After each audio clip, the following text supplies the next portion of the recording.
All right, we're just going to get started in about 1 minute. We're just entering, allowing people to enter our Zoom. We are currently broadcasting live on Facebook and appreciate everyone taking time out of their schedule to come and be with us this evening. Just give us 1 more minute. I would ask that as you come into the meeting that you keep yourself silenced and muted. Thank you.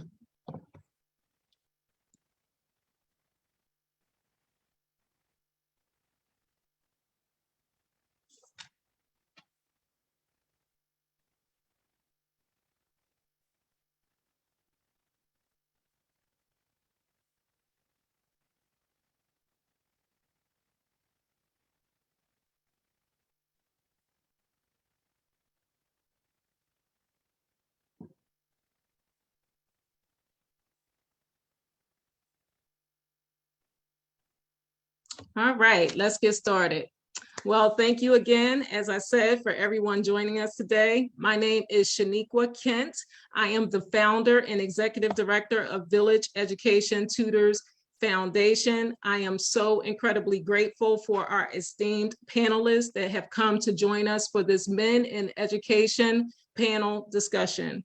We're honored to be a part of this discourse and to invite you to provide us with feedback. We're on Facebook Live. You can put messages in the chat, as well as you can just reach out to us to give us any insights or anything that you would like to contribute to this particular discussion.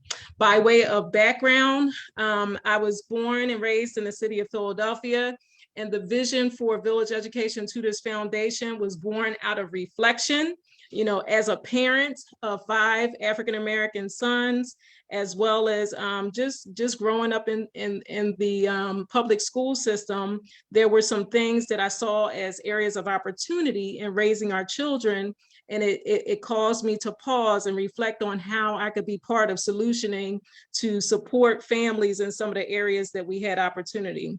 Where I came from, I would say that I, had to reflect on my upbringing as well as where I am today in my station of life, and just really wanted to be part of just assisting families with having a strong village around them, academically, social emotionally, as well as just relationship wise for their children. And so today, our goal of having this conversation centered around men in education is to really provoke some thought, to glean some insights from our intellects that we've assembled for this panel, and to spend the next hour just really critically assessing the needs here within our community. One of the other things that really contributed to just my passion around empowering our youth is that my husband is an educator and a current school leader. My son, I don't want to steal this thunder, but our son is a former educator and a current data scientist. And they both played a critical role in just shaping my thoughts surrounding how I would like to just come up with programming for the village. So without further ado, we're going to jump into our panel for today. And I want to introduce to you our moderator for today's discussion, Andrew Dowling.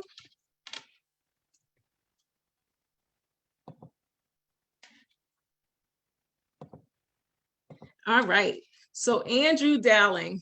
Andrew Dowling is a wonderful young man. I've known him since he's come out of the womb. So he's part of my village. He is a current senior at the Appoquinimink High School and is in the Allied Health Pathways. Mr. Dowling is going to be a freshman at the University of Pennsylvania in the fall. We are so excited that he just got his acceptance to the University of Pennsylvania and plans to pursue a career in pediatrics. Not only is he an amazing, amazing young man and a strong scholar, he's a leader. He has musical artistic ability. He is the secretary of the National Honor Society, a historian of the student government officer and of the HOSA, and he is a Allied Pathway ambassador at the Appoquinimink High School. And I'm most impressed about his heart. since I've known Andrew, he comes from a long family line of community-centric individuals, and he served at the food banks here in Delaware as well as in Philadelphia. He has participated in elections, street park cleanups, and things like that. And the thing that I've been most impressed with is just the way that he has tirelessly served the village. Andrew has partnered with Kristin Meagher on putting together game nights for our scholars, as well as he serves as a math coach and a wellness life coach in our village community. So thank you so much, Andrew, for your servant heart. And I look forward to just hearing from you and getting your impressions about our topic, men in education, as you lead the discussion with our esteemed panel. And so before I turn things over to Andrew, I want to talk about some statistics in this particular area. Next slide, Kristin. Oh, I'm sorry. We'll go ahead on and introduce the panel, and then we'll go into a few statistics. Andrew. Hi. Thank you for the wonderful introduction, first off. And I'm very happy to be here. Welcome everyone watching on Facebook, Zoom, wherever you're watching from. And I just want to go around in a round table. You can spend about 1 to 2 minutes introducing yourself. Just give us a quick, a little bit of bio information about, who you are, where you come from, what you're trying to do. And we can start with Dr. Mullen.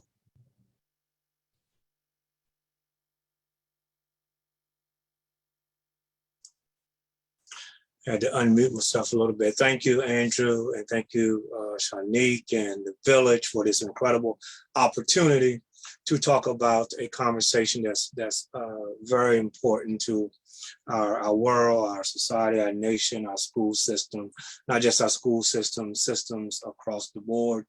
Thank you for inviting me. My name is Julius Mullen, and right now I am the new executive director for the Bryan Allen Stevenson School of Excellence. I have spent the majority of my career in the nonprofit space, working across systems, whether it's K through 12, higher education. I'm also a licensed mental health therapist for the last several decades. I have a doctorate in educational leadership. I've kind of met that cross intersection between behavioral health, mental health, and education. But really, as my daughter would say, for real, I am, my career is all about encouragement, all about education, all about empowerment, and just using these various hats to do that, including the conversation that we're going to get into. Once again, I'm very excited to be here. My wife and I have a grassroots organization that we've been leading since 2004, which is near and dear to this particular topic. We have worked with predominantly students of color, starting with the age of 10 through 26. So have tons of experiences anecdotally and our direct experience working with youth across age, races and other demographic groups. But we're very excited to be a spokesperson for promoting males in education and can't wait to jump in with this esteemed panelist. Thanks again for having me. Thank you, Dr. Mullen. As you can see, we have some very qualified individuals on this panel. Mr. Lassiter, would you like to take it off? Yes, good evening. Let me first and foremost say Happy New Year, blessed New Year, a safe New Year for everyone that's viewing this on Facebook Live and multiple other social media forms. Let me also just thank my dear friend Shawnickque. Her and her lovely husband Leland have been dear friends of mine for about, I guess, 25 years. Started out as church members and then neighbors. And so I'm very humbled to be in this space as I've watched the maturation of all of their sons. Leland Jr., your dad and I, we go way back playing basketball in the Sunny Hill League, but also dedicating ourselves to the fabric of the society here in Philadelphia and the world at large. Once again, Chad Dion Lassiter, Executive Director of the Pennsylvania Human Relations Commission, a national expert on race relations. And also I've done a lot of work with regards to Black male development, in particular, some of the work that Howard Stevenson and I did at the University of Penn with PLAY, which was an acronym for Preventing Long-Term Anger and Aggression in Youth, utilizing basketball and martial arts as a form of getting out of danger, calming down, staying in the moment. And then also, I'm the president of the Black Men at Penn School of Social Work Incorporated. Just as much as we lament how teaching is essential and Black male teachers certainly do matter, I also fundamentally believe that Black male social workers also matter. And so there's an intersectionality with regards to that. Bios, titles aside, I'm just a person that's passing through this journey called life. There is a destination after this life. And so for the time that I'm here, I'm going to serve humanity with everything that I have in me.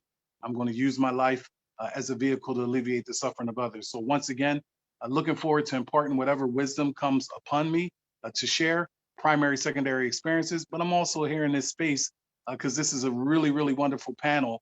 And I'm here to listen as well as to learn. So once again, thank you for having me, Shawnickque. You know, I love you and your husband with an agape love. So just thank you for having me here. Thank you, Mr. Lassiter. I can attest to that. I have seen Mr. Kent play basketball. He's a very good player. But Mr. Scott, you can take it off. Hi, I'm Scott Wytovich. I was born in Scenery Hill, Pennsylvania, which is about an hour south of Pittsburgh. I got my degree at Washington Jefferson College, which is in Washington, PA, a degree in chemistry and a minor in mathematics. And, you know, education, I've always taken it super, super serious. And I've had the pleasure of having some wonderful educators in my life that have really helped shape me into the young professional that I am today. Currently, I am working as a full-time mechanical engineer, and I am working as a part-time teacher with the village. So I'm very excited to be here today. Thank you for having me, and I can't wait to get into it. Thank you, Mr. Scott. Mr. Leland. Very excited to be on this panel of very qualified, very esteemed panelists. I like to think nepotism, first of all, for being the son of the person who organized this. But outside of that, from Philadelphia, I went to Morehouse College for undergrad. I studied mathematics. I got my grad degree from Wake Forest, studied statistics. I taught for 4 years in the inner city of DC as a high school math teacher. And I currently work in integrity for Facebook, just trying to keep the platform safe. And yeah, looking forward to jumping into this discussion. Thank you, Mr. Leland. This is a very true statement. We have a lot of qualified individuals like we saw so far. The bios have been impressing me. This is my first time hearing the information. So it's just like, you know, I'm very inspired by the people we do have on this panel. I'm not sure if Kayla is here, but if she is, you can go and give us a little bit of information. Yeah, thanks for tagging me, Andrew. Hi, everyone. My name is Kayla Scott. I'm a junior accounting major from the illustrious Howard University. I'm so glad to be on this panel and to be able to take part in one of the things that Village holds so sacred and valuable, and that's conversation about the upliftment of our community. So I'm really glad to not only be a part of this conversation as a woman who takes the education of our young men and their self-esteem and upliftment in high regard, but also seeing our community continue to just grow and what Village can be a part of and impacting that. I'm so glad to be able to serve Village as our university mentor, coach, chief of staff, working closely with Ms. Kent and our leadership team. And I'm really glad to hear what the fruits of this conversation will be, and where we will be in the next, in the future, in this new year with all these great conversations taking place. Thank you, Kayla. We appreciate you having here. And Sam Dowling, my brother, you can go. Thank you, brother. Thank you. I want to say thank you for everyone watching, and thank you for allowing me to be on this panel. My name is Samuel Dowling. I also attend the illustrious Howard University, and I'm a junior studying electrical engineering.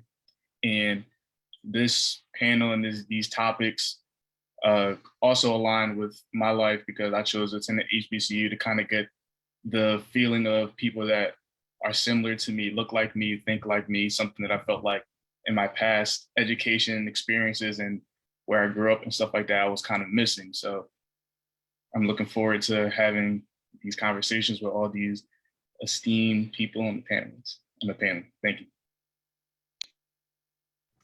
Thank you, brother. I can say Howard is very illustrious. I did tour there. It was wonderful. But as Mr. Lassiter can probably attest to, Penn did have my heart. Miss Kristin.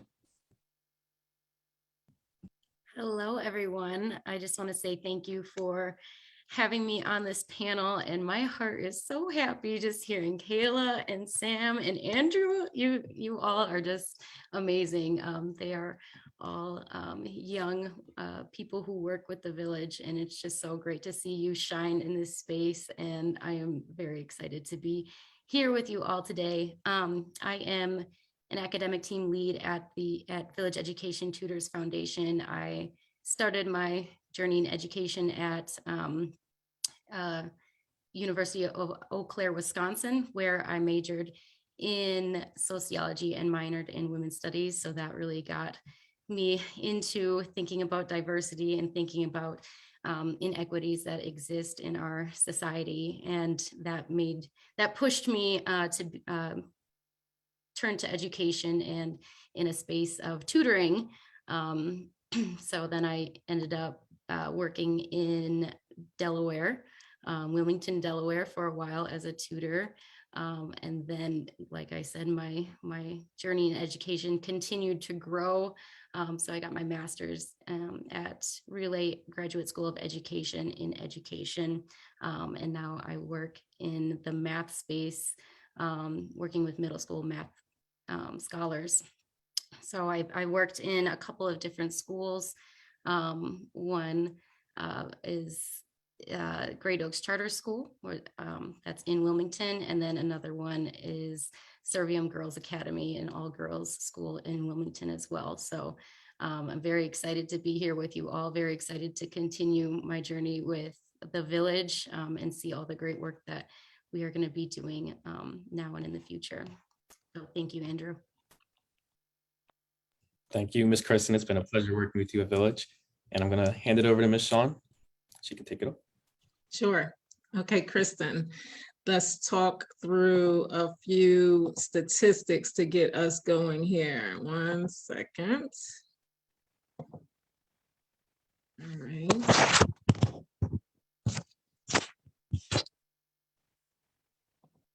All right, so I thought what would be helpful for us to start this dialogue is just to dive into a few statistics that I was able to glean for the purposes of simplicity. Sorry, I'm going to focus on Delaware.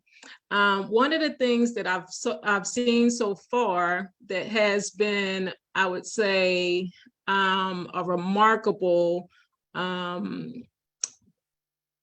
occurrence is, as I've looked at how we can best service our underserved communities, I noticed that we had some diversity challenges as it relates to education. And I started to think about this and say, is this a issue, or is it something that, is a moot point as it relates to just our students being motivated, I would say, motivated in the area of just excelling. Right now, we're focused on mathematics, and is there identity, math identity in a space, and so on and so forth.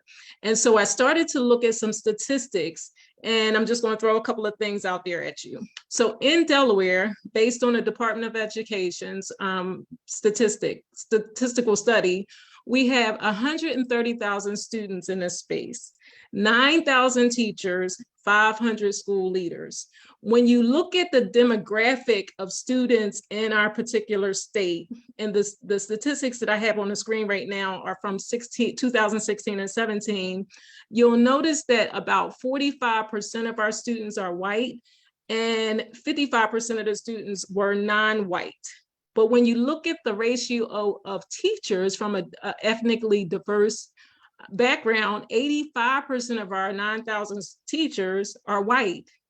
and then 15% are non-white.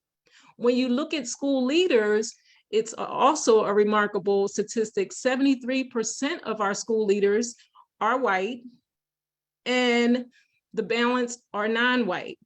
And so I started thinking about this, right? And so if you look down a little bit further on the slide, you'll notice that we have the school districts down, and you look at the demographic of our percent of teachers as it relates to, the percent of students as it relates to the school districts. So if you look at Colonial, which Village operates in the tri-state area primarily, we have students from other states as well, but we're in Delaware, Pennsylvania, and New Jersey. But Colonial is one of the districts that we serve. 71% of the students in the Colonial School District are students of color. Christina in Capital, same thing. But when you look at the ratio of teachers of color, you're in the 15%, 21%, 27%. And I got to thinking about this. Does it matter? Does diversity matter? And so during this conversation, I would like us to kind of delve into that. Our panel, diverse, village-minded people, right? From different backgrounds, socioeconomic, ethnicity background, school of thought training. And I want to hear from you. I want you to tell us, does it matter? So I'm going to turn it over to Andrew, and he's going to just throw a couple questions out there for you, and we'll discourse on it. Yeah, I mean, these are alarming statistics. I mean, I can see my school at the bottom there, Appoquinimink, it's 41% students of color as the makeup and 10% of teachers that are of color. And so this conversation is definitely warranted. And I want to start us off with our first question. Is it important for all youth to be exposed to male educators and influencers of color? If so, why or why not? Please use personal experience if relevant. If anyone feels like they want to start us off, you can. I'll go ahead and jump into this really much needed space. I also was a professor at University of Penn in Westchester for 14 years, and just looking at the backdrop of my own educational experiences, I started off in elementary at Howe Elementary, no Black male teachers there. Certainly you have Black police officers patrolling in and around Onley Avenue and Broad Street. I moved to Los Angeles in the late 70s, went to 6th Avenue School, no African-American teachers there, but I was introduced to one Mexican teacher. In Los Angeles, they were Mexicans, coming from Philadelphia, they're Puerto Ricans.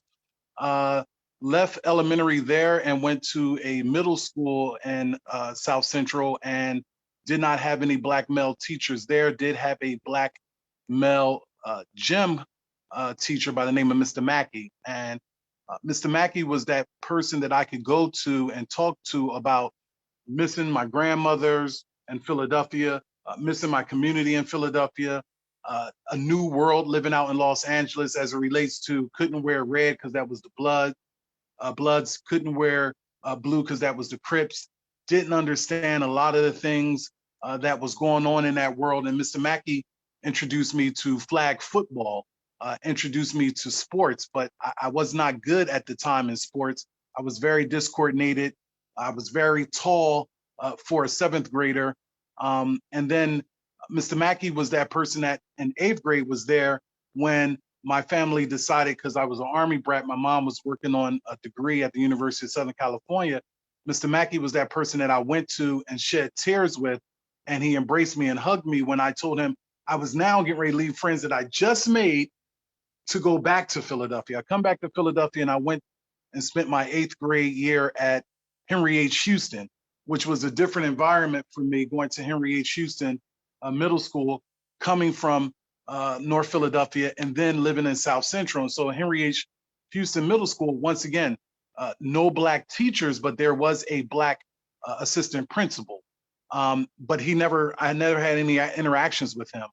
Ended up going to Onley High from 1986 to 1990. And that's the first time that I ran into a Black male teacher, Dr. James L. Wright Jr. He served as my homeroom teacher, but he also was the I guess you would look at him as the advisor for what they were calling during that time, the Afro-American Club. And so he would talk to me about W.E.B. Du Bois, Martin Luther King, multiple others. It was a refresher because I was getting that in my household as well, and in my community, and as well as my church. But Dr. Wright talked to me about the benefits of a historical Black college university.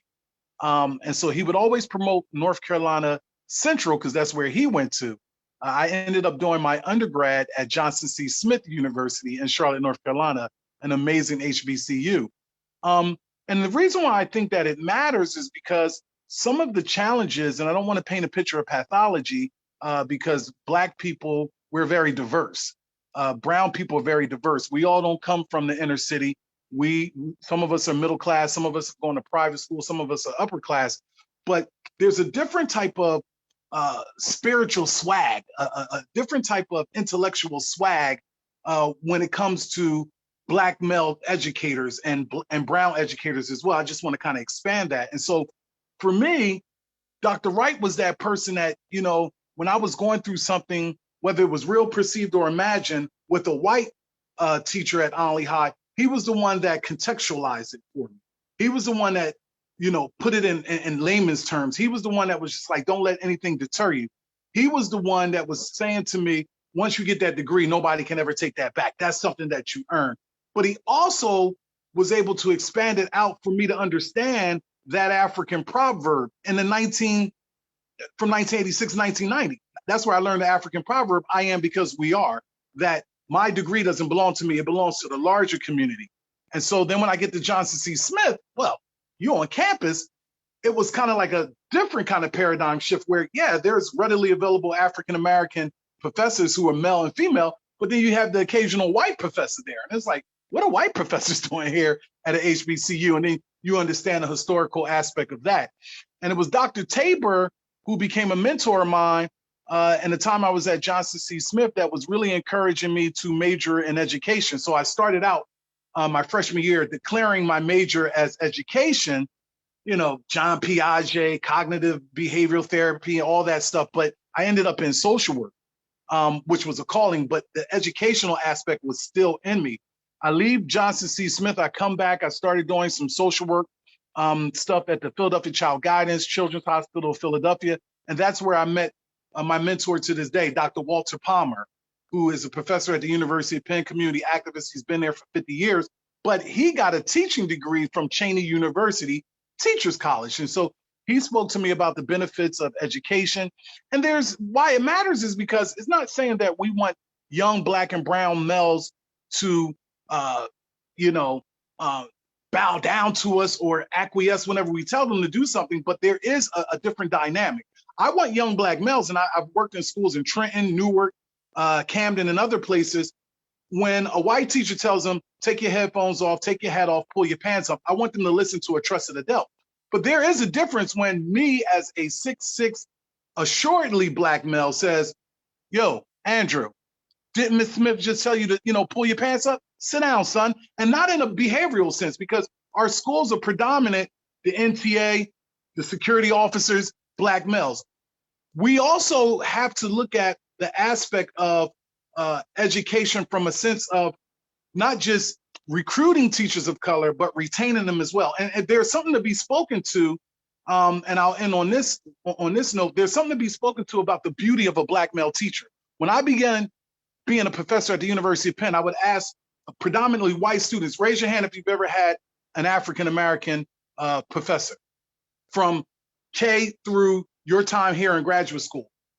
Seldom did hands go up. What about a Black male professor or teacher? Seldom did hands go up. And so that diversity is unique in and of itself because we bring in a lot of the experiences of a lot of the materials that we read in the book. So you can read some things from a book, and that might be the ethnography aspect, but the other aspect is the lived shared experience where you can draw on those narrative analysis, you can draw on those storytelling analysis to tell the story. And then it makes a difference because we serve multiple identities. We're not putting pressure on Black male educators to be fathers, but we do serve those identities as positive role models where the young Black male may not have a positive male role model. Or we reinforce that some of the Black fathers that were in the home because there are many in there. The statistics really speak to Black males are in their children's lives. We reinforce some of those things. So I certainly think that it matters, not from a diffusing, some of the anger and aggression that someone displays with, but serving as a conduit, a role model that can steer young people in a positive direction, and it's an even exchange. You can say, look, young brother, I was there when I understand what you're going through, or, I can sympathize with you, I can empathize with you, not crossing boundaries. And so I certainly believe that there's, from a strengths-based perspective, a beautiful thing in having Black male teachers at that board, whether it's kindergarten, the intermediate grades, the upper grades, and things of that nature. I think it's phenomenal. Wow, Mr. Lassiter, that was quite eloquent, and I ain't really got nothing else to say, for real. Dr. J, we want to hear from you. What you got to say? Come on, social emotional. And in all seriousness, that was quite provocative, and thank you for your earlier work, the Play Project.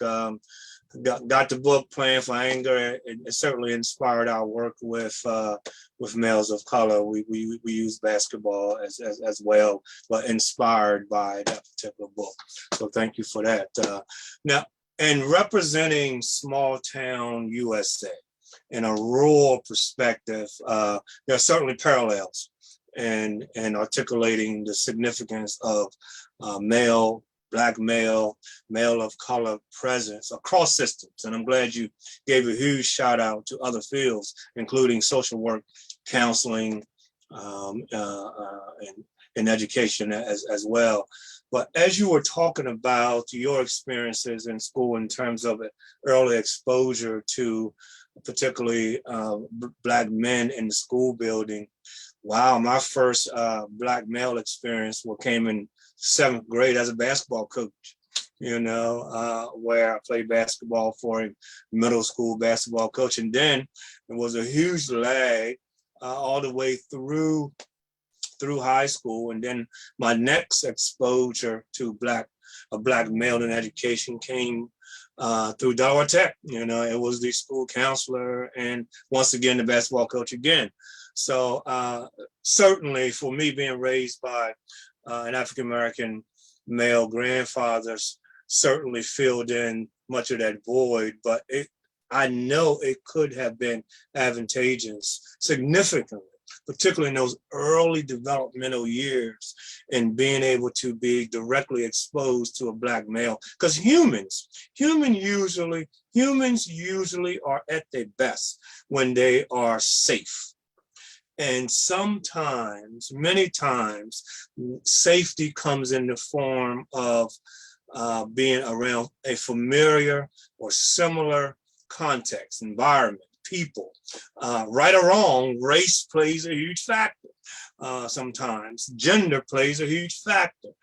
Sometimes those similarities, there's a easy pass around trust, around empowerment, around, as Mr. Lassiter said, responsiveness, in terms of did not tell you pull your pants up, and sometimes they can be driven. Certainly 6'6" helps too, but size matters in terms of height and size and posture sometimes. But race is that quiet but very loud elephant in many spaces, particularly with many people, but particularly with Black men and Black students of color. So for me, it certainly matters. There are incredible advantages. I like that word swag in terms of the swag around language, swag around mannerisms, swag around communication, background, habits, likes, dislikes, favorites, food. You could go on and on and on and on in terms of the stories that come from those types of experiences, and sometimes tied to the similarity of a Black man or a man of color being in the educational space where trust and empowerment and safety and love. I ain't scared of that word love in the schoolhouse. because love matters, and usually love is grounded within the context of safety. But I do say, and I would also add, I don't necessarily think it's mandatory for success, or mandatory for dreams, or mandatory for optimism, or mandatory for hope and inspiration. Because personally, there were two teachers that were married to each other in the middle school who were a white male and a white female teachers. And boy, were they ahead of their time, because very similar aspects, the same stuff, you know, love and trust and caring and commitment. And I see you for who you are in the school, and I also see you for who you are outside of these walls. Usually students want to know 3 questions, you know, from anybody. Do you care about me? Can I trust you? And do you really believe I can do this?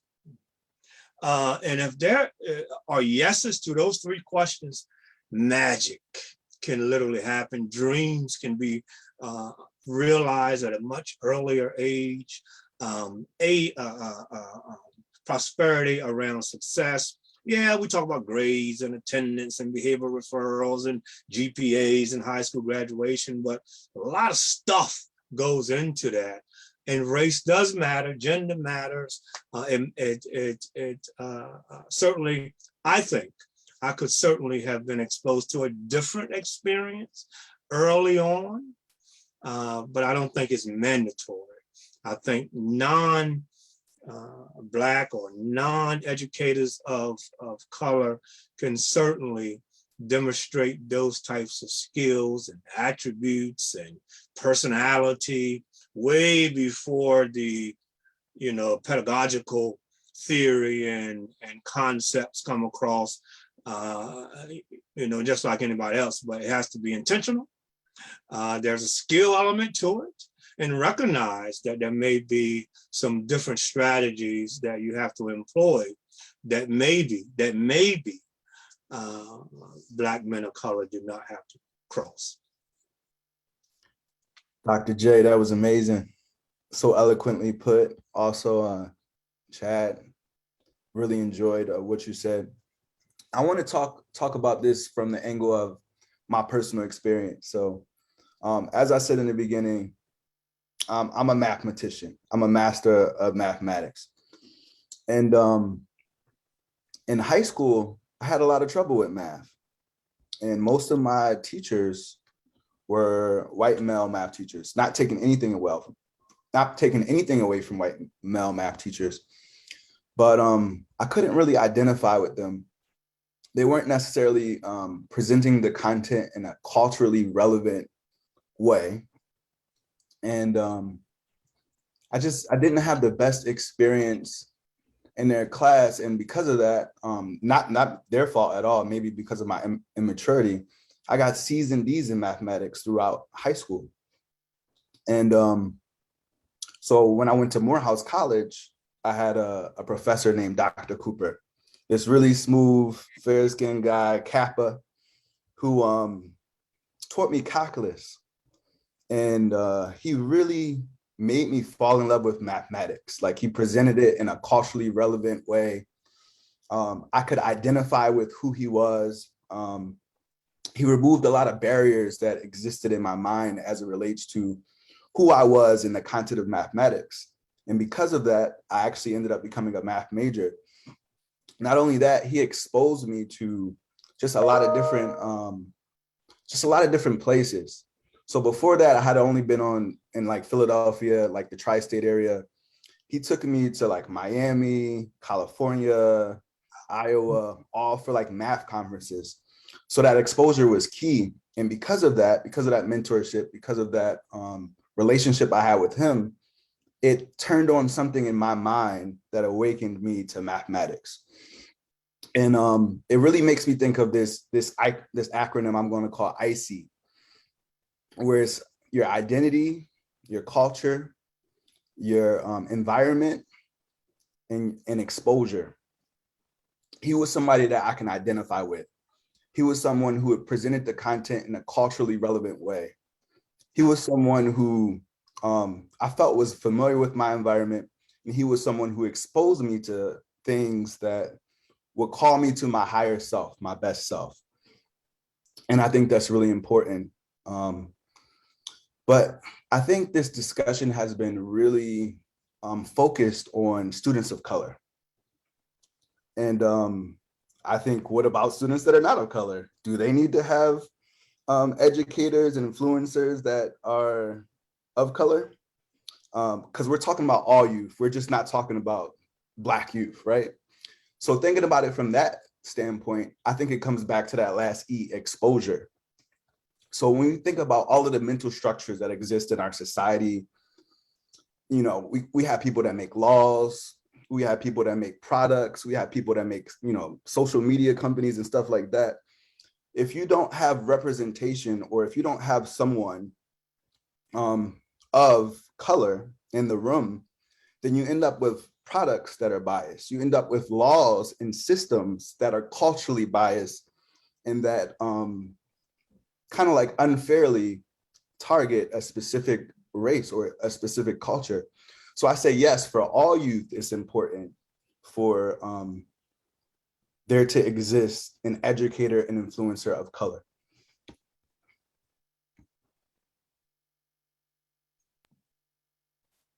Thank you so much for that, Leland. It was really great to hear you. And it's just great to, see you and meet you a bit more. Working very closely with your mom and dad is an honor. And thank you. It's really awesome to be on this panel and hear from everyone who has spoken so far. And I'm excited to hear from our younger men that are on the panel as well. Andrew and Sam, and then of course, Scott. But and Kayla too. I can't forget about Kayla. I don't know if she's still here, but Yeah, no, actually, I wanted to say, speaking specifically to the impact of Black male educators, and I think it really starts with the comfortability for students. It's extremely important for all to be exposed to male educators and influencers of color, because it creates an inclusive space, and it makes you feel comfortable. I remember I went to Middletown High School, and so my freshman year, we had no Black teachers. Well, we had two. They were like para teachers. They weren't full time. They didn't have any classes, and they never taught me or any of my friends. But my sophomore year, there were two additions, one a Black male administrator and then a Black woman teacher. And with that combination of two amazing educators who are supportive in our space, we were able to change the trajectory of our lives. I mean, that year, I started our Black Student Union at my school, and if it wasn't for that and having the safe space to go to Miss Peters' room after school, or to talk to Mr. Banks when I was having an issue with the teacher, or if I felt like we just weren't being heard as Black students, it was really important to have those people to go to. And it made me feel comfortable. I can't speak for everybody in my class, but I know for me, it really made me feel comfortable, and I felt heard and seen, and it was amazing. So yeah, it's definitely extremely important. thank you for that, Kayla. I wanted to piggyback off too quick of what Leland was saying about having, representatives, people of color in all spaces. I came from a predominantly white town, 2,000 people in it, very small, in rural Wisconsin, where I think I graduated with one student of color, and no teachers, no school leaders or anything like that. So my experience growing up was very different than, my experience in education, thankfully, but we did not have any representation like in the entire town. And that really, it really makes for ignorance. There's just a lot of ignorance that comes out of that for people who do not have diversity in their experience growing up. So I think it's very, very important for representation to happen in all spaces. luckily, like I said, I'm very, very fortunate because my experience as an educator, starting off in Wilmington, Delaware, I have been blessed that all of my school leaders have been Black women, which is really cool.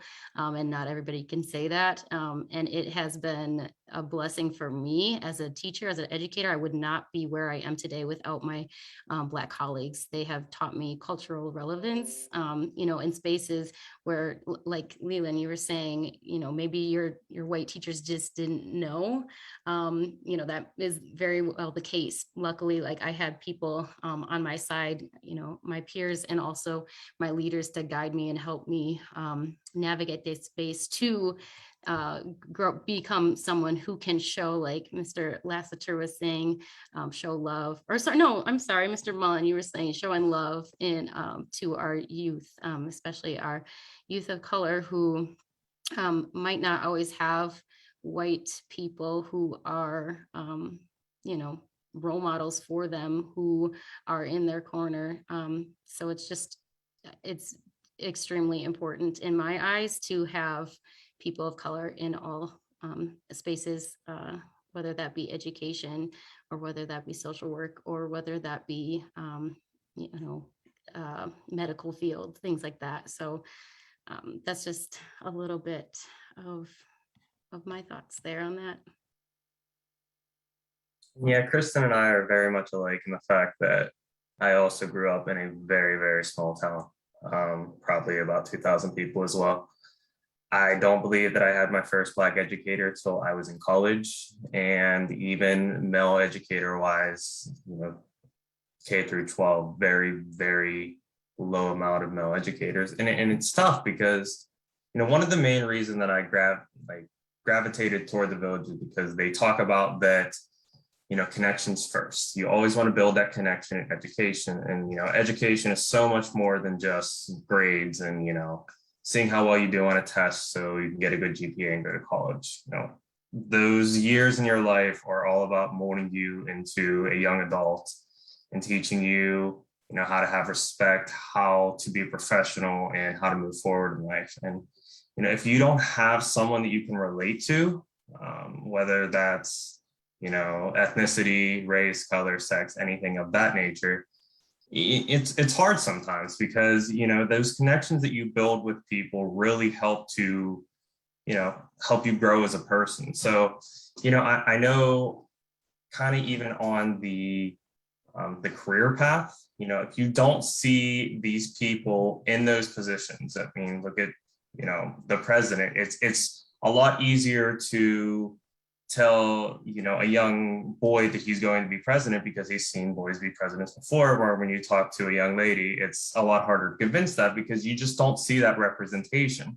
So, if you're looking in, education or, even, like when I was born, there was a lot of coal miners and, the work that you typically did was laboring. So me growing up saying I want to be a doctor, it was a lot harder to convince me of doing that because you don't see it anywhere. So having males in education and just influencers in your life, I think is extremely important.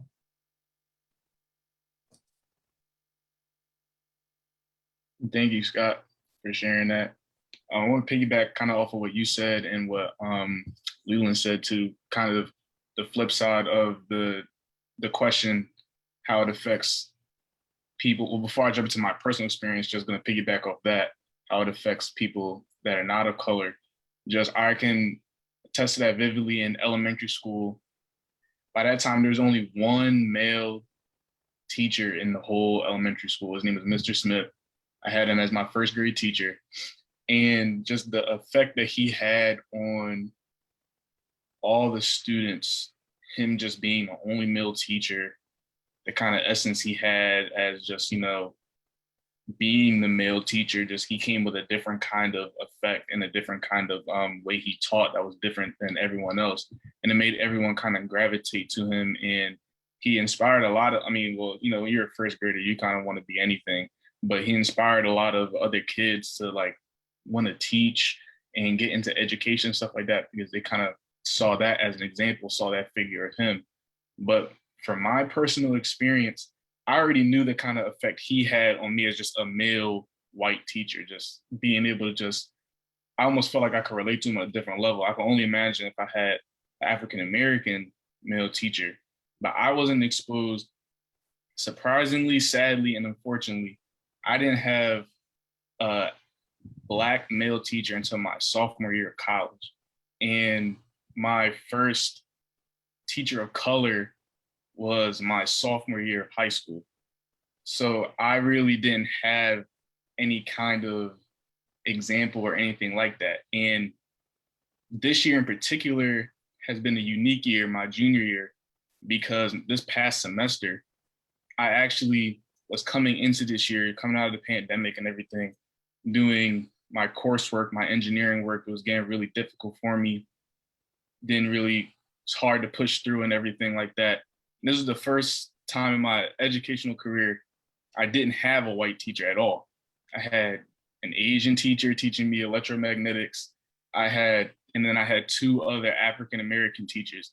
And I can definitively say that as a grown person now, the effect that those two teachers had on me in this semester, the teacher that taught me statistics, he was able to sit me down in his office during office hours and really talk to me as like a parental kind of like, he could talk to me on a different kind of level than the other teachers could. And he could talk about his personal experiences. He talked about how he got out the mud in Detroit, how everyone was looking up to him, looking for him to help his family and stuff like that, just different kind of struggles that, you know, a lot of other Black people like across the diaspora can really relate to. And they were actually my first two African-American teachers, because all the other ones were like foreign and stuff like that, but they still had that kind of, you know, effect. But these two really talked to me about the things that were going on in our current day, related it to the coursework, and it really made me indulge and involved in the stuff that they were talking about, because I felt like I could see myself in them, and I could see how they were able to do it, the things that they're saying I can kind of relate to, and I just kind of used them as a extra motivation factor to get through the stuff that I was going through in my life that other teachers of non-color can't really provide to a student of color. So it's definitely important, especially for youth of color, but male educators in general, for all youth, is important, just for, like was stated earlier, just to show that different things are possible in the societal structure that we're kind of, you know, exposed to. Yeah, real quick, super quick. I want to go back to the I love that ICY acronym. I'm going to steal that. I'll give you credit. You know, but that thing's tough. But I want to go back to the exposure piece. You know, I remember being on a panel in Austin, Texas, being part of a Black male executive group, and we were having a seminar, and I'm really thankful for this superintendent of schools. I won't name his area and where he was from and so forth and so on. But he was very bold and courageous in being able to acknowledge this statement. He said, we were talking about, you know, recruiting leaders in different spaces, whether it's education or counseling or in the medical field or wherever. And we saw him pondering over there, like contemplating whether or not he should say this in public or not. And it was seasoned and really sure of himself. But he said, we don't see you. I don't see you. And he meant that literally, but also he meant that symbolically. And what he meant was being intentional about recruiting and really grooming and mentoring males in this particular space, particularly Black males in this particular conversation. He said, that's not even what I was exposed to. I wasn't trained like that. When he really was saying, I wasn't exposed to that because I didn't have to. And now he's in this macro decision-making space, and he regretfully and a bit of a, you know, feeling ashamed, he said, we don't see you, and it has influenced my psyche, how I see things, and it has influenced the ratio of Black males in my huge district, because I don't see it. And because I don't see it, I have indirectly and sometimes not intentionally, but directly sent the message, I don't see it, and you don't have to see it either. But he acknowledged, he went right back to that lack of exposure in his own upbringing, in his collegiate years, and his early aspiring leadership years. Well, he said loudly, but shamefully, I don't see it. I don't see you because I never had to see you. And it has played out into the leader I am now. He has since made quite provocative changes, but it took that stop sign and that conversation for him to really identify with that reality. I just wanted to add, so when Leland, you asked a question, and I think for me, it wasn't just a Socratic question, does the inverse matter? Yes, it does. When you think about the context of what Scott and Kristin verbalized from a social work perspective, we call it PI. I guess we're doing a lot of acronyms here. PI is person and environment. And so when Scott and Kristin share how they come from these small towns, it's very important for us to have educators of color, first and foremost, progressive whites and others, Asian American, Pacific Islanders, Latinx, and others, in spaces to push back against the racial narrative and the racial gaze of stereotypes and myths, right?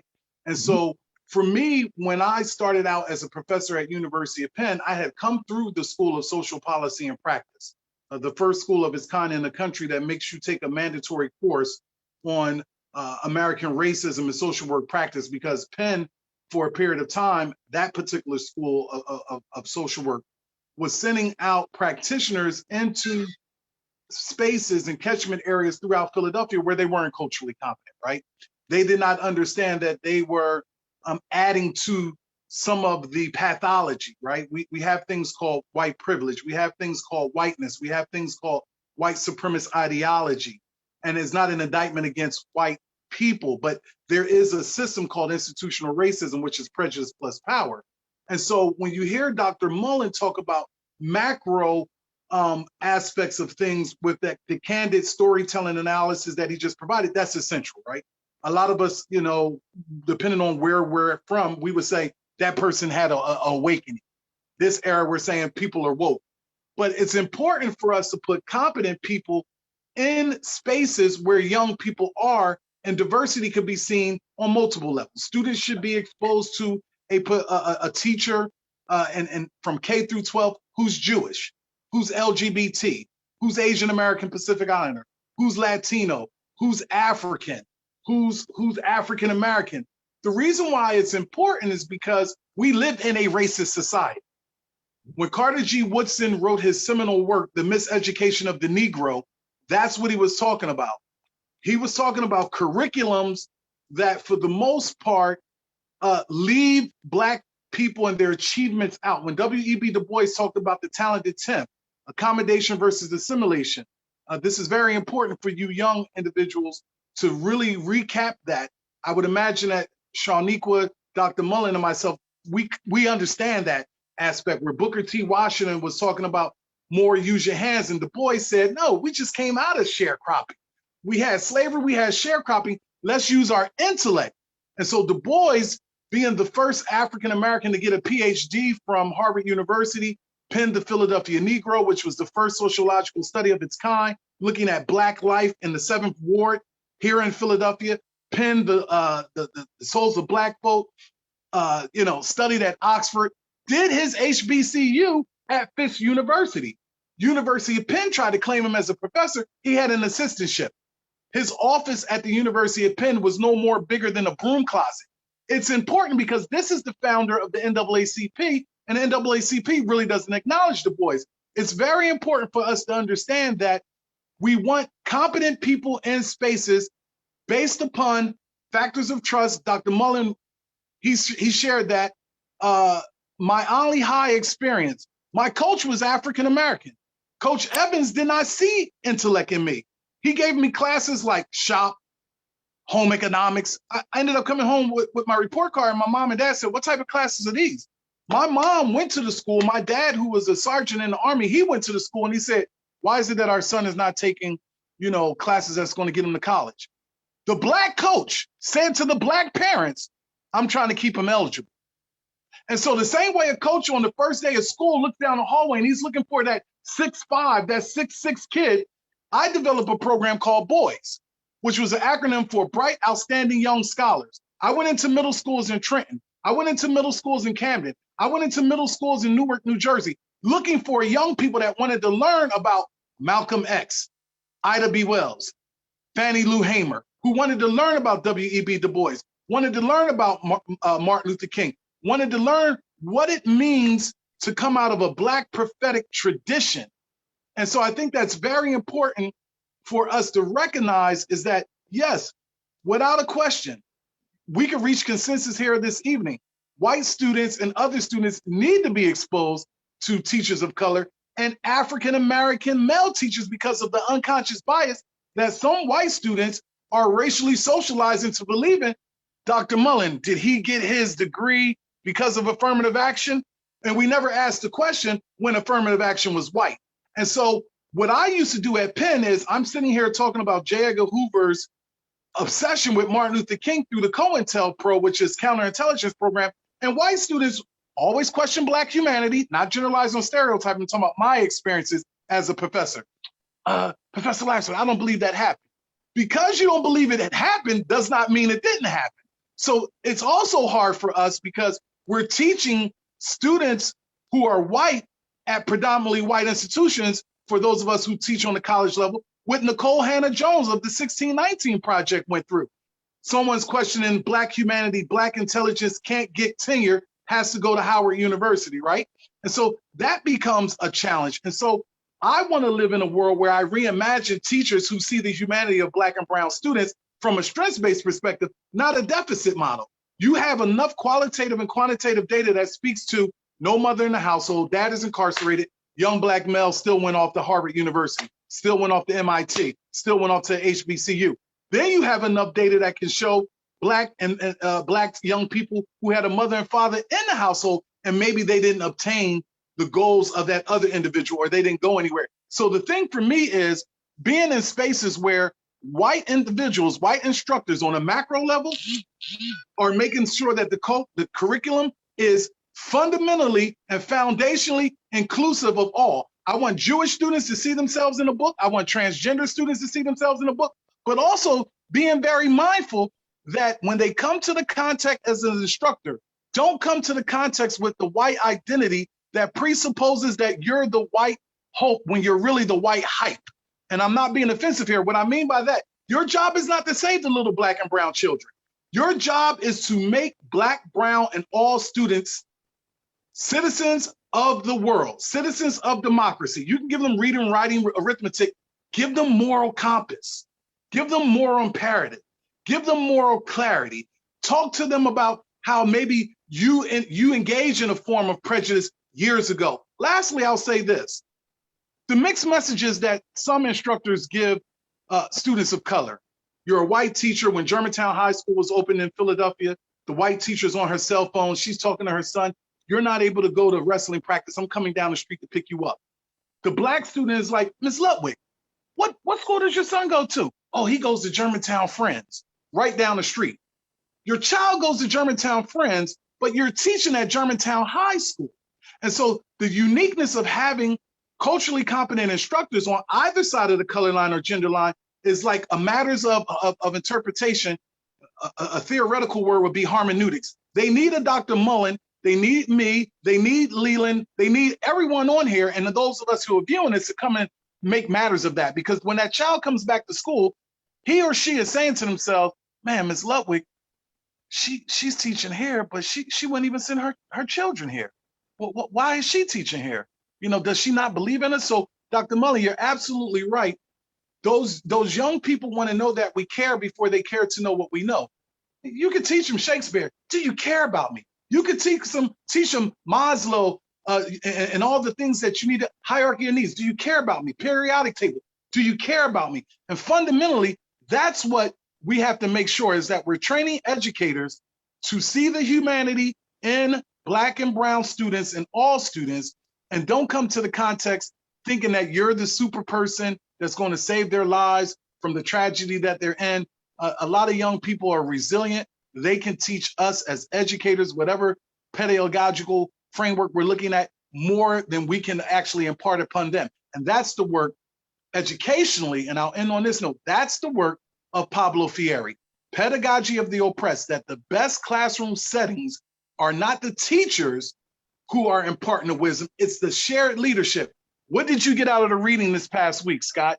Kristin, what were some of the emergent things for you? Leland, what were some of the aha moments? That's when education is alive. Not this rote memorization when you can ask a person, what's the 14th letter of the alphabet? And they have to do A, B, C, D, because we're so indoctrinated through Anglo conformity and Americanization into a European educational, philosophical way of looking at education, where there are young people who are saying to instructors, teach me math in the way that Leland learned math. Teach me literacy through hip hop. And lastly, that book that my dear brother Mullen talked about is called Playing with Anger, teaching coping skills to African-American boys through athletics and culture. Not trying to do a plug. I had two chapters that I wrote in this book. I was in grad school. I didn't think that teaching young Black males about basketball will reduce anger and aggression. I come from North Philly. I saw basketball on the gridiron of North Philadelphia, on the asphalt, where you fouled somebody and you got upset. A fight broke out. But when I got with Dr. Howard Stevenson, I started realizing that there is a way through CPR, cultural pride reinforcement, where we define ourselves for ourselves. We don't dismiss white educators. We don't get seduced by the Black-white binary. It takes a village to raise a child. And in fact, the paradigm shift is it takes a healthy village to raise a healthy child. Our villages haven't been healthy over the past 4 decades in various spaces. And it's time for us to make them healthy through policy and legislation and males of color and progressive whites on behalf of those who have been disfranchised for 400 years, where education and reading were denied slaves. And now in this contemporary area, we still have a form of educational apartheid.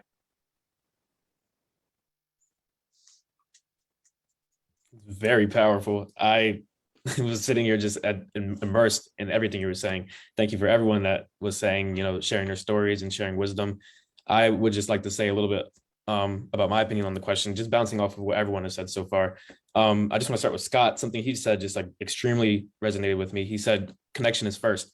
And I just as he said that, I was just thinking back to all my teachers. Similar to Sam, I haven't had a Black male educator, but I've had both affinities. I've had a Black teacher before. I've had about 2 or 3. My first one was in 7th grade, and I've had several male teachers as I've gone through my education.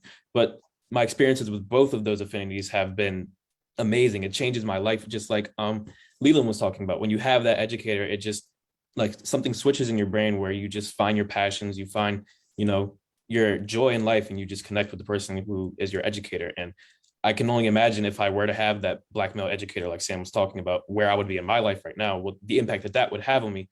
So the people that do get that experience, it's just so beautiful, but it's unfortunate to know that some people, again, don't get the experience. So I've been very thankful for the Black educators that have been in my life. I have a teacher, her name is Miss Taylor. Hope she watches this eventually, but I've had her since freshman year. I've had her every single year. And just the connection beyond even education and beyond school, just I've been able to, go to her room during lunch. She's been able to have conversations with me just about how I'm doing in life, not even school, just about life and my spiritual journeys and just everything. And so I don't know, just having Black educators in general is just very important. But Black male educators is something that we have not yet achieved, but we really should be striving for. And so I just want to hop to the next question. Thank you for everyone that has been giving their input and sharing their stories. And for the second question, is there an inherent broader societal risk present when we do not have representation of males in color in education? If everyone wants to start, again, you're more than welcome. I feel like Chad and Dr. J hit that pretty hard already. But I feel like we're living through the risk that's present when we don't have representation of males in color. and I don't want to focus in on education. I'm just going to say in general, like we live in a society where there's a disproportional amount of people of color in prison, more than other people, when people of color are the minority. Think about that. Why is that? We live in a society where there is a disproportionate amount of people of color. There's more people that are not of color that are CEOs, that are leaders and lawmakers and congressmen and in the Senate than people of color. Why is that? Think about that. And think about the effects that has when those people make the mental structures that govern our society, like the laws, like the things that we use for education, like the things that control our economics. There's a disproportional, the wealth is definitely disproportionately distributed among people that not of color versus people of color. So I think we're living through the inherent broader societal risk that's present when we do not have representation of males of color in any space.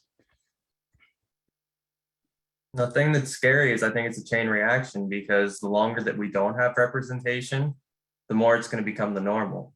So, we think, oh, slavery and all that was so long ago, and, racism and all that, but, it really wasn't that long ago. And today where we're at, if we don't change and we don't have, males of color and, just like you said, more things in education, making laws, all kinds of legislation, stuff like that, it's going to become more of the norm. And, these new generations that come in, they're going to see it and think it's normal. And the longer we go, that much harder it's going to be to change. Yeah, absolutely. Once again, it's been said already by Scott and Leland. At the most basic level, you think about the severe of education, and in terms of thinking about what could be at risk, kindergarten readiness could be at risk. Brain structure and brain architecture could be at risk. What we call executive functioning, which is really learning and memory and being able to manage impulses, being able to think before you act. Those skills are at risk. School attendance, I think, is at risk. Behavioral referrals and in-school suspensions and dropout, trends are at risk. I think high school graduation rates are at risk. I think lifelong success across many different measures are at risk. I think dreams, more importantly, dreams and hope and confidence, and as I mentioned earlier, safety, and being valued, and being able to be exposed across experiences and races and demographics and perceptions, being healthy, being physically and mentally and spiritually healthy is at risk. So I think lives are at risk, and you already talked about, the prison data and homicide data and education data and stress, trauma, PTSD data are all at risk. So, you look at the subgroups, and we know this, we're preaching to the choir. Many leaders, or the leading subgroup, if you will, or the leading group, are often those who perhaps have not been exposed, whether it's a Black male educator or counselor or health professional or whatever. So I think life is at risk, evidenced by many of those layers I just mentioned. So, someone once said, this is a state of an emergency, and it's still is a state of an emergency. Sometimes I get the question in terms of why you're so hyper focused on males in this field or that field, or males of color in this field or that field, and you don't have to go very far. I mean, you Google just a few things and you'll see it pop up everywhere. You know, if you want to focus on some of the data consistent with youth of color or Black males or males being in education, and what are the consequences and implications.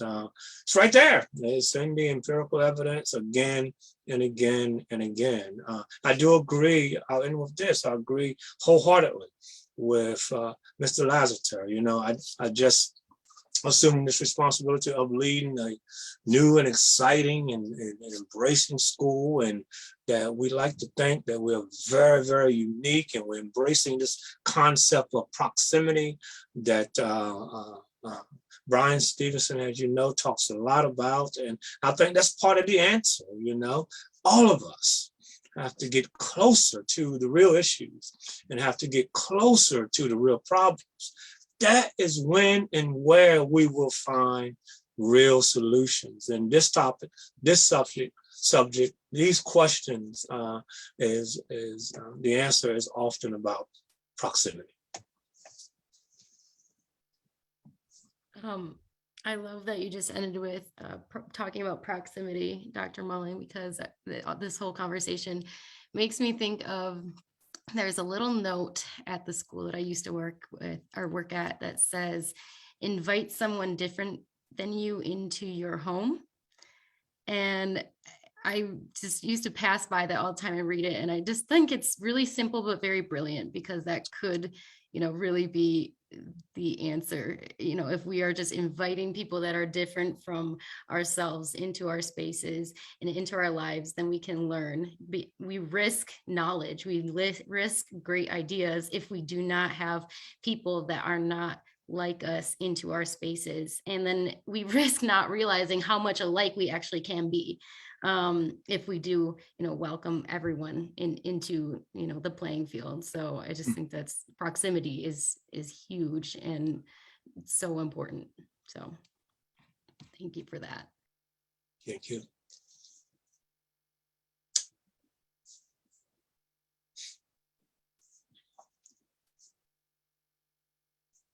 Is there anybody else that would like to answer the question? Not, I can provide my answer to the question. Got it. I can just say, I mean, Dr. Mullen pretty much, you know, kind of took care of all the risks, but I mean, I just think that it is a big risk when you don't have male educators and males of color in education is what I meant to say. I just feel like it kind of deprives people of what they need. They need that connection. They need to see that representation within all the areas they're part of. You know, just in every area, I feel like we need males of color. But yeah, it's just a very important thing. And I feel like Dr. Mullen said, it's a state of emergency. And I feel like the best step to take is talking about it. Having this conversation alone is just hopefully going to make a difference. And it's just going to get us on the right path to where we need to be. So thank you to everyone that has commented so far, shared their stories, shared their wisdom, and yeah. So I think I'm the only one that hasn't really delved into my story. And so I started off by saying that, you know, I went through a reflection period. For those that don't know my background, I grew up in the finance profession. I spent about 20 years in finance and had progressive careers in everything from doing tax returns for high worth clients and public accounting to going into financial reporting and planning and analysis roles where I owned billion-dollar product segments and was an operating expense controller for presidents across the country for my former employer. And my last role that I had was as a corporate controller for Cigna HealthSpring, managing a small budget of about $250 million. And so in 2019, I decided to transition out of corporate America because we were going through a family crisis and I had to raise up to a challenge of just being there for one of our children that was struggling with depression. And so as I, almost had a nervous breakdown over it and everything else, I started to think, how did I get here? Here we are living in a, I would say not even upper middle class, but really upper class financially neighborhood, sending our kids to the top school district in Delaware. And we're both, doing well in our careers, but how did we get here with having a situation where one of our children was broken? And I was devastated. And so as I, took a step back and I looked at our lives and the fact that my husband had changed careers, he was in the district attorney's office for 20 years, became an executive and decided to transition into education, start as a math teacher. And now he's an executive director of a charter school in Wilmington. But I was, this corporate woman working and successful, my husband successful, and we still had a disconnect. And so as I started to pull the covers back on where we had areas of opportunity, I noticed a couple of things. Go backwards to my upbringing, born and raised in the city of Philadelphia. I got pregnant with Leland, who's sitting on this panel, who's a Morehouse man, Wake Forest master, and a data scientist today for Facebook, very successful, right? Got pregnant with him when I was in 12th grade. And I was lost. Let me say it again, with a big L-O-S-T, lost. Growing up in Southwest Philadelphia, born and raised in the city, the neighborhoods were changing. My parents got divorced when I was 6. My mom was a single parent working in the factories in North Philadelphia, first generation student, working at the age of 15. That you hear that story sounds familiar for a lot of people, right?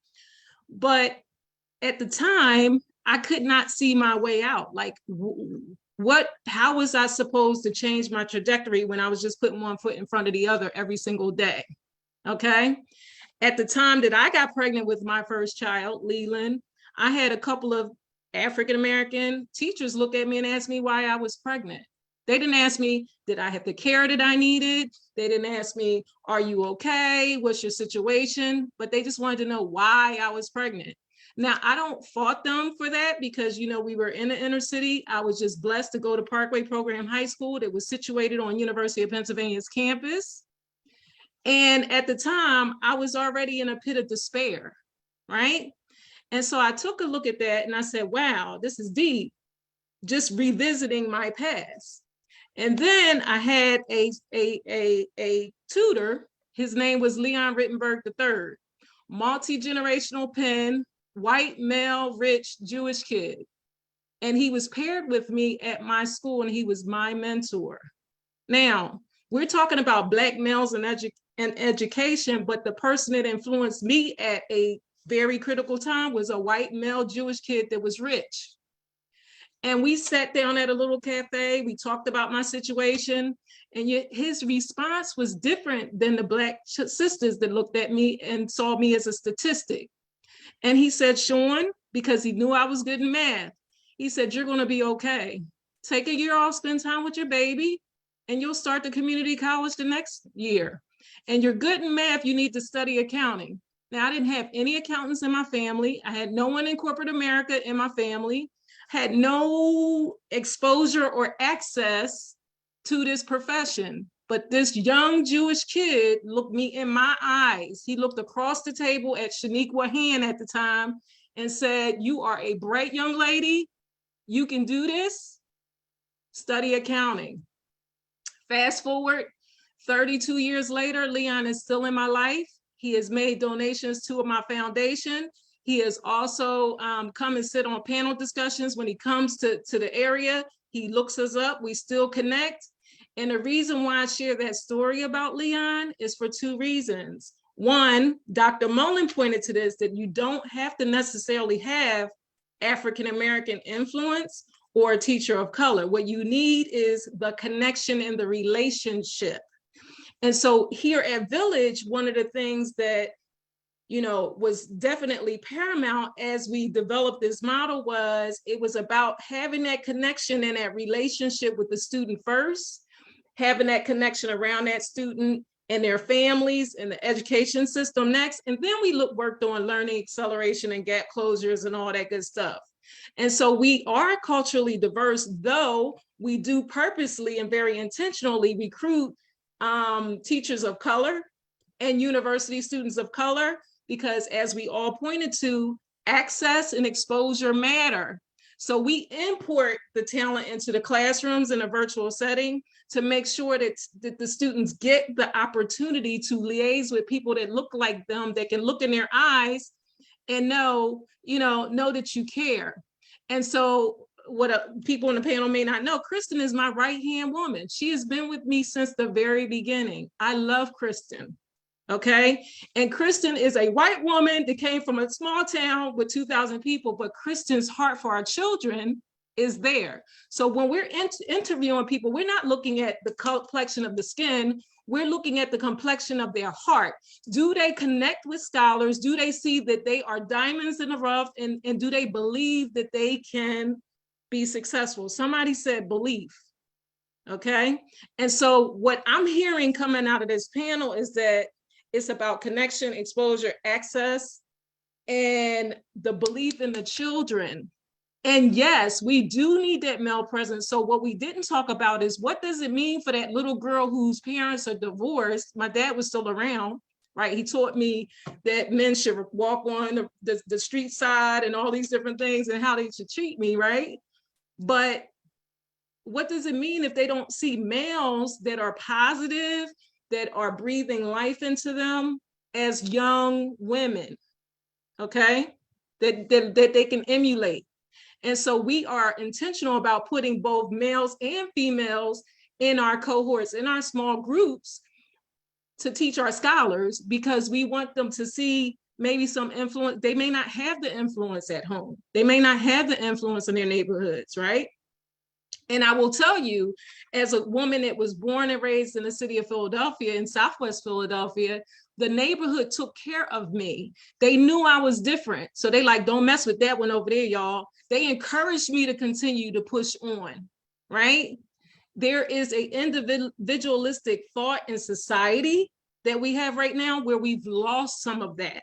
And so when we talk about village, we're trying to bring that village mentality back, where it's about communal empowerment, supporting the system. You know, Chad said it best. This is not, we're going in to save the day. No, we're here. We are grateful that you allow us to be part of your village and to support your family.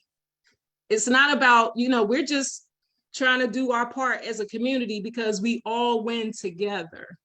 And so I think if we don't start to put a focus around having African-American males, I had 5 sons growing up in Middletown, Delaware, and my child was broken. And that was partially areas of opportunity for us in our household, but it was partially that he did not feel connected. He couldn't feel the connection. He didn't feel the belonging that he needed from the community. And so it's very important to me that we start to shift the focus on, being able to see. One of the things that Leland said that was so paramount, Dr. Cooper, what he said was Dr. Cooper encouraged him. He woke up his math, but he didn't talk about the times that he went over Dr. Cooper's house for dinner. That's what we were talking about with Kristin, right? And so what tends to happen when you have communities of color wrapping their arms around each other, there's a different relationship thing that happens. It's not just about a tactical transaction. And so regardless to whether we have Black males or not, which we need to focus on that, Dr. Mullen, you need to be a champion in our state for it, right? And you're big on mentorship. We need to have it, but while we don't have it, we need the Kristins and the Scotts of the world to build those connections with our children and look them in their eyes and let them know they love them too and they matter. And they do that through Village. And so we need to continue this dialogue. We need to continue to foster the conversation and to solve for some of the challenges and the diversity issues that we have, because it's a travesty, really, that we haven't tried to make sure that we do this. Because as a Black woman in corporate America, I will tell you, I worked very, very hard. I worked a lot of hours and we weren't present. Black males weren't present. The people that poured into me career-wise were white and male. And so it wasn't that there weren't as many people that existed in that space that were people of color. I'm not saying I didn't get the mentorship, and I love those that did pour into me, but they didn't look like me. And I had to always question, was I enough? People know my mantra last year was I am enough. I wear a ring on my finger that says I am enough, because I did not have that, the identity wasn't present. I couldn't see it the way that I needed to see it when I was in corporate America. So I worked very hard to continue to try to prove it. And in the process, I suffered loss at home. Okay, so that's where this dialogue is coming from. I appreciate all the input that each of you have given. Dr. Mullen, I follow his work. He's huge on mentorship and men empowerment and things like that. Respect you a ton. Dr. Chad Lassiter, I call him my forever neighbor. Love him to pieces. He and his beautiful fiance, and all my village team, and my son, of course, Leland Jr., love him to death, to life. And so what I want to leave you with is just a couple of things: connection, exposure, access, belief, all critically important.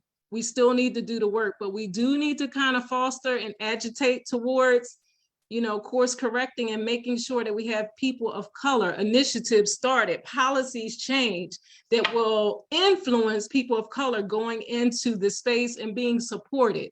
Oftentimes we don't have the support that we need when we're in the space. So it's not just about putting someone there, but give them the resources that they need to be successful, at the same time. And so with that, I'm going to ask Andrew to kind of do a roundup and get final thoughts. Well, again, just thank you for what everyone has said so far. It's been a wonderful discussion so far. I feel like we covered a lot of important topics. And we said a lot of acronyms tonight, but I still just want to highlight IC. Might have to get that framed somewhere in my room. I feel like IC just sums it all up. It's what we need. It's what we should strive for in education. And it just, if we can get all of those acronyms and if we can apply those to all of our situations, whether it's in the educational field or whether it's just everywhere, as we highlighted also, I feel like we'll be such a better community and we'll be able to rise up and raise people of color to be, teachers, lawyers, doctors, wherever you want to be, whatever you want to strive for. So if anybody has any questions, then I believe this would be the time. So we could just have roundtable, just a 30-second final thought from each of the panelists. Got it. Don't be shy.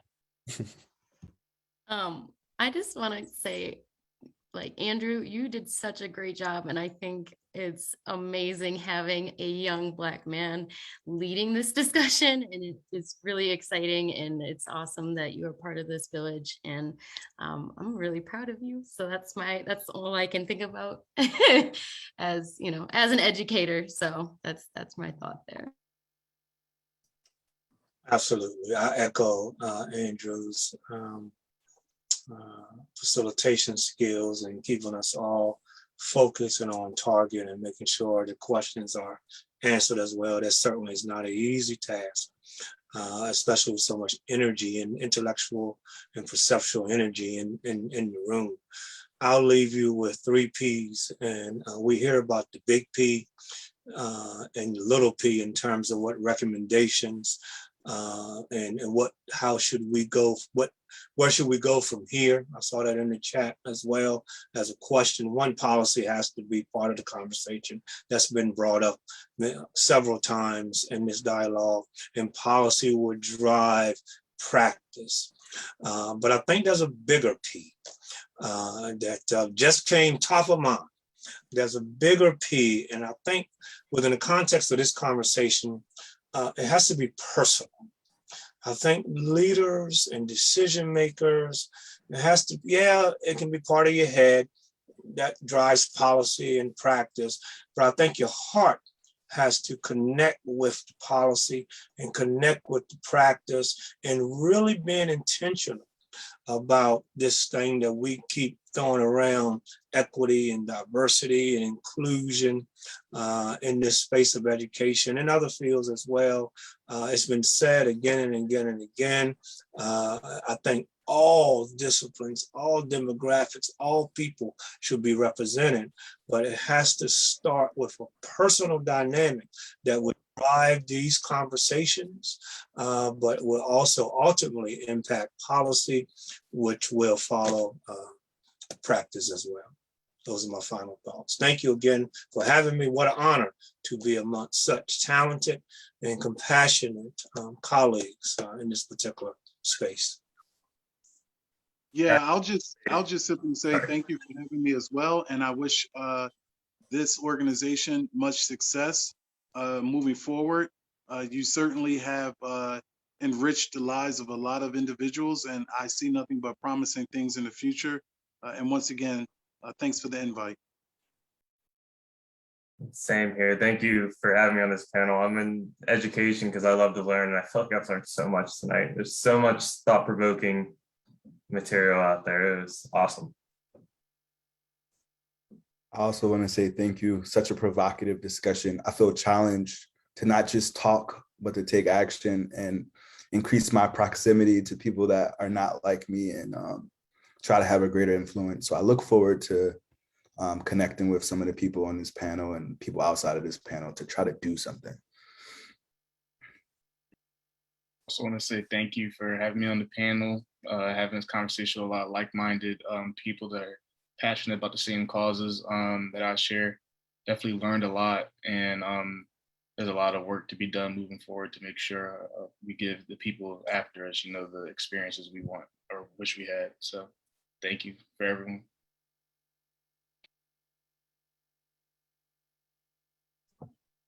Ms. Kristin.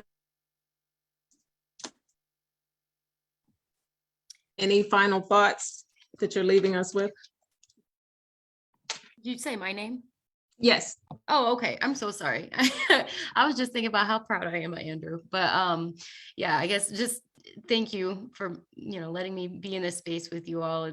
I loved listening to everybody's thoughts and ideas, and of course, being a leader at Village Education Tutors Foundation, this is really going to shape my thoughts about where to take this organization. And these are not the first time I'm thinking about this, content, of course, because it's an everyday battle to make sure that our young people feel seen, heard, loved, and appreciated. And I'm excited to be moving forward with, especially with Village, because it is an awesome organization that is, making some changes and the difference. So I'm just, really appreciative of everybody's thoughts and ideas. And yeah, have a good night.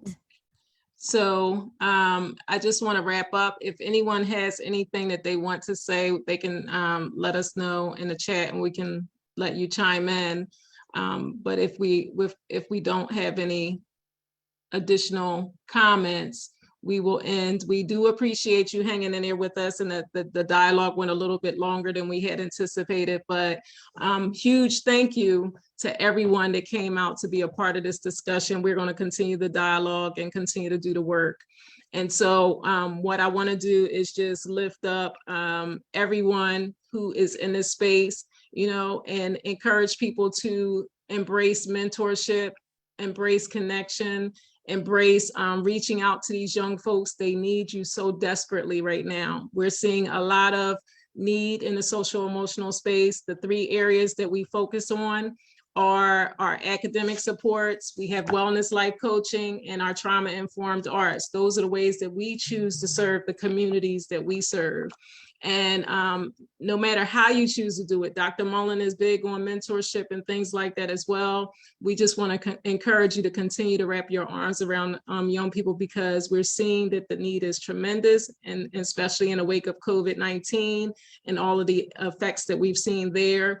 And just some of the challenges around just relationship building, because we've been away for 2 years. The kids didn't really have that connection. The scholars didn't have that connection in person. And so, I want to encourage you to continue to do the work, as well as to invite you to do the work with us. Village Education Tutors Foundation, we do employ master degree certified teachers and others that are in the space. Scott is an engineer and he works with us part-time. So we do welcome others to get into the fight with us to educate and empower our youth.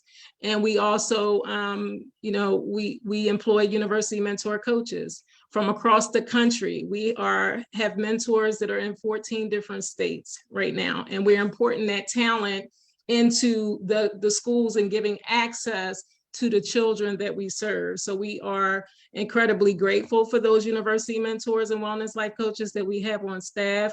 And we do welcome others to become part of our work. And it is a very rewarding work.